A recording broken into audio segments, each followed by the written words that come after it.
Bonjour Michel, bonjour à toutes et tous. On a parlé des différents sports qui ont été pratiqués au Stade Saint-Léon, Jean Daugé en fait. Et là, on a déjà évoqué de l'athlétisme, par exemple, la pelote basque. Et là, on va vous parler aujourd'hui, enfin plutôt Michel va vous parler aujourd'hui du cyclisme. Alors, qu'est-ce qu'on pourrait dire? Je crois qu'il y a pas mal de choses à dire sur le cyclisme Jean Daugé. Alors, Saint-Léon. oui, le cyclisme à Bayonne est une longue histoire. Effectivement, la ville de Bayonne avait déjà un vélodrome sur le terrain des Glacis. Ce vélodrome avait été inauguré en 1890. Ah oui. Quand le stade Saint-Léon a été construit donc en 1934, ce vélodrome était obsolète, il avait plus de 40 ans. Et ce vélodrome, on peut dire que au stade Saint-Léon, c'était un joyau de notre stade. Les plus grands y ont couru. Par exemple, tu as des noms? Oui, Fausto Coppi est Ah venu ouais, courir carrément. à Bayonne, Darrigade, Anquetil, et puis j'en passe, et certainement, peut-être pas des meilleurs, mais Ouais, des grands, des très ouais, grands. d'accord. Je me suis laissé dire que il y avait même eu, alors ça, je pense qu'il faudrait, tout le monde ne sait pas, notamment les plus jeunes, qu'il y a eu plusieurs arrivées du Tour de France au Stade Saint-Léon. Il y a eu 8 arrivées du Tour de France sur le vélodrome du stade Saint-Léon, Hmm.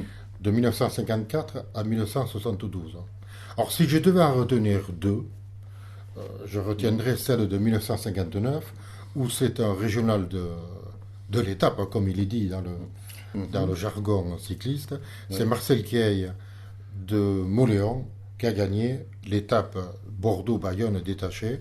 Alors, vous pensez la, la joie et puis Ouais. le retentissement d'une victoire d'un Basque détaché à Bayonne. Et à 25 km de l'arrivée, dans la traverse aux Urques, le régional de Moléon-Coeuil déchante avec beaucoup d'autorité et sur les vivants d'une foule de supporters qui le portent littéralement vers la victoire. Il entre dans Bayonne avec une avance déjà confortable. Il est certain de gagner cette 9e étape chez lui à Bayonne, car il va arriver sur la piste du vélodrome bayonnais, où une foule considérable va acclamer son succès. Revient donc Coeuil de cette 9e étape Bordeaux-Bayonne. Et 1 minute 27 après, l'Espagnol Manzanek va pour la deuxième place, l'Italien Fabri. Et enfin, à 2 minutes 43, Ouvenard pour la quatrième place, la grande petite en l'un des un petit dans l'ordre, mais dans ce peloton déjà se trouvait le Belge Powell qui a dépossédé Cavalla du maillot jaune. Ici Powell, le vainqueur de l'étape, et là, Powell, le maillot jaune. La deuxième arrivée, c'est celle de 1964. Alors, nous avons vécu l'année dernière une étape Saint-Pé-sur-Nivelle, Espelette contre la montre. En 1964, il y a eu une étape contre la montre, Pérorade-Bayonne. Et au matin de cette étape, Polydor n'a que quelques secondes de retard au classement général sur Anquetil. Mhm. Alors, dans la mémoire des amoureux du Tour de France, ce Tour 1964, il est rentré dans les annales à cause de cette lutte franco-française Poulidor-Anquetil.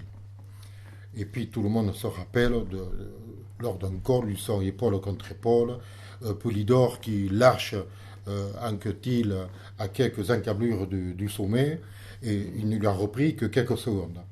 Et tous les journalistes de l'époque, et il le répète encore, rabâchent à Polydor qu'il a perdu le Tour de France dans cette montée. Non, en fait, Polydor, il perd le Tour de France dans cette étape Pérora de Bayonne pour une chose toute bête en vélo, victime d'une crevaison. Ah ouais. À moitié étape, il a rattrapé déjà son retard sur Anquetil. S'il n'a pas de problème mécanique, il gagne l'étape à Bayonne Mhm. et le Tour de France après. Mais pour moi, je reste persuadé que j'ai perdu le Tour de France dans l'étape contre la montre, Peyrade-Bayonne. Une étape de plus de 60 km, où à 20 km ou 25 km de l'arrivée, nous étions pratiquement ex aequo avec Anquetil. Et ce jour-là, victime d'une crevaison, mon mécano, le directeur sportif Anton Emagne, ils se sont un peu paniqués, grand coup de frein. Le mécano dans le fossé avec mon vélo. J'ai perdu, je ne sais pas, peut-être 30-35 secondes. Et j'ai perdu l'étape de très peu. Et je suis persuadé que c'est ce jour-là que j'ai perdu le Tour de France. Parce qu'il y avait les bonifications, avec l'étape contre la montre. Si j'avais battu Anquetil ce jour-là, avec la bonification, je pense qu'il n'aurait pas eu le courage qu'il avait eu pour s'accrocher, pour défendre son maillot jaune en haut du Puy-de-Dôme. Bon, ben, c'est des péripéties, mais le Puy-de-Dôme reste évidemment un monument. Le Vélodrome avait régulièrement des réunions sur piste. Sont venus courir nos champions locaux qui sont Dolatz, Paul Maille.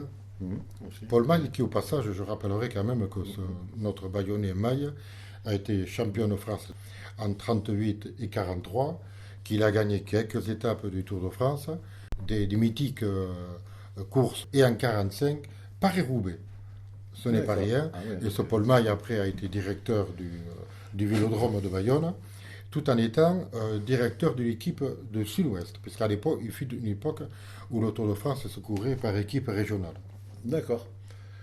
Bon, ben voilà les infos. Vous avez tous compris que si vous avez une question, une lacune sur le Tour de France à Bayonne, tout du moins, ben, il vous suffit d'envoyer un petit message sur le site Bayonnade et Michel se fera un plaisir de vous répondre. Allez, à très bientôt pour un autre sport et bonne journée à toutes et tous. Au revoir. Au revoir.